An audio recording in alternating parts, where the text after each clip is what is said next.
Hello everyone. आज का हमारा सवाल है which will make basic buffer.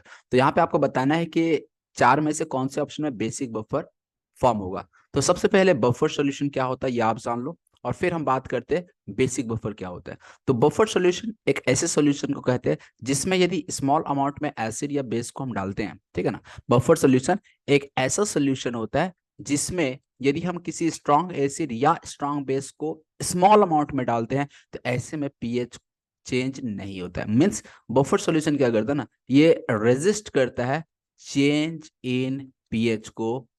It resist the change in pH when small amount of strong acid और strong base is added to it. तो ये खास बात होता है बफर सॉल्यूशन। ऐसा क्यों होता है? क्योंकि बफर सॉल्यूशन में आपका वीक एसिड और उसी का कॉन्जुगेट बेस प्रेजेंट होता है, या वीक बेस और उसी का कॉन्जुगेट एसिड प्रेजेंट होता है। तो ये वजह जनरली होती है किसी भी बफर सॉल्यूशन का पीएच को रजिस्ट करने का।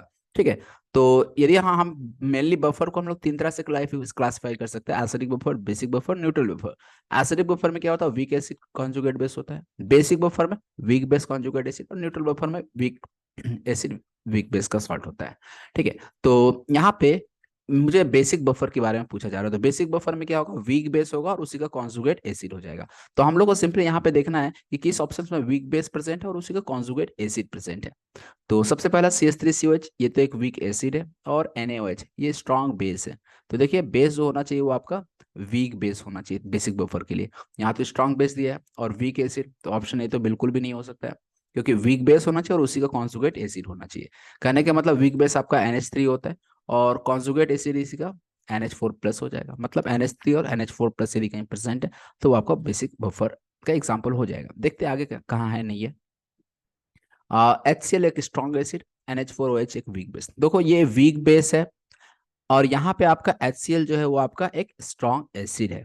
तो सबसे पहले यदि हम यहाँ पे रिएक्शन कराएं इस दोनों के बीच में, NH4OH और HCl के यदि हम बीच रिएक्शन कराएं तो यहाँ पे आपको क्या क्या मिलने वाला है? ये NH4Cl बना देगा और प्लस H और यहाँ से OH मिलकर H2O बना देगा। अच्छा, अब फर्दर यहाँ पे NH4OH का यदि हम मोल्स की बात करें तो कितना मोल्स आपको गिवन है? 200 ml ऑफ 0.1 मोलर। तो यदि हम देखिए मोल्स मिली लीटर दिया है, तो हम मिली मोल्स की बात करें तो ये आपका जो मिली मोल्स इसका गिवन है वो है 0.1 × 200, that means 20 milli mole. Same way में HCl के मिली मोल्स की हम बात करें तो 0.1 × 100। देखो यार फॉर्मूला क्या होता है? Molarity equal two moles by volume. यदि हम वॉल्यूम को ml में ले रहे हैं तो मोल्स आपका मिली मोल्स में आता है। तो ये moles equal to molarity into volume. Milli moles की हम बात करेंगे तो ये आपका molarity into volume in ml ले लेते हैं। तो सेम वही वही मल्टीप्लाई करके आ गया 20। HCl का 0.1 × 100 करेंगे तो ये 10 आ जाएगा। तो इसका 20 मोल्स इसके 10 मिली मोल्स के साथ रिएक्ट कर रहा है, 20 मिली मोल्स इसके 10 मिली मोल से रिएक्ट कर रहे हैं। तो रिएक्शन में क्या होगा?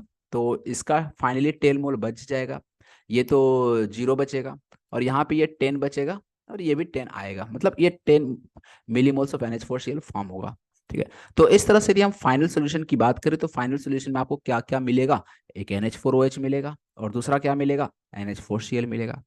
NH4OH को हम लोग NH3 भी लिख सकते हैं ना? बिल्कुल लिख सकते हैं यार, याद रखना। NH3 को ही हम लोग NH4OH लिखते हैं। कैसे? NH3 को वाटर में जब हम लोग लिखते हैं, NH3 का जो एक्वस सोल्यूशन होता है उसे ही तो हम NH4OH बोलते हैं। तो इसलिए ये एक्चुअली में आपका NH3 ही है। और ये NH4Cl को जब हम तोड़ेंगे तो NH4+ मिल जाएगा। मतलब यहाँ पे वीक बेस और उसी का कॉन्जुगेट एसिड आपको प्रेजेंट दिख रहा होगा। तो डायरेक्टली नहीं दिख रहा है बट आप ध्यान रखेंगे इस चीज का। NH4OH का मतलब NH3 का एक्वस सॉल्यूशन ही होता है, और NH4Cl मीन्स NH4+। तो यहाँ वीक बेस और उसका कॉन्जुगेट एसिड है। तो इसलिए हम क्या बोल सकते हैं? ऑप्शन बी जो है ना वो आपका बेसिक बफर फॉर्म कर रहा है। बाकी भी हम ऑप्शन चेक कर लेते हैं। यहाँ पे स्ट्रॉन्ग एसिड और स्ट्रॉन्ग एसिड और strong base buffer solution form नहीं कर सकता। बफर के लिए वीक बेस होना चाहिए, यहाँ पे आपका स्ट्रॉन्ग बेस है, तो इसलिए ऑप्शन सी भी नहीं हो सकता। ऑप्शन डी की बात करें, NaOH और CH3COH ये वीक एसिड और स्ट्रॉन्ग बेस है। अगेन नहीं हो सकता क्योंकि बेस स्ट्रॉन्ग है, जबकि बेस कैसा होना चाहिए? वीक होना चाहिए। तो इसलिए इस चारों में से केवल ऑप्शन बी जो था वो आपका बेसिक बफर फॉर्म कर रहा था। इसलिए इस सवाल का सही जवाब हो जाता है option b. Hope you understand this question. Thank you for watching video.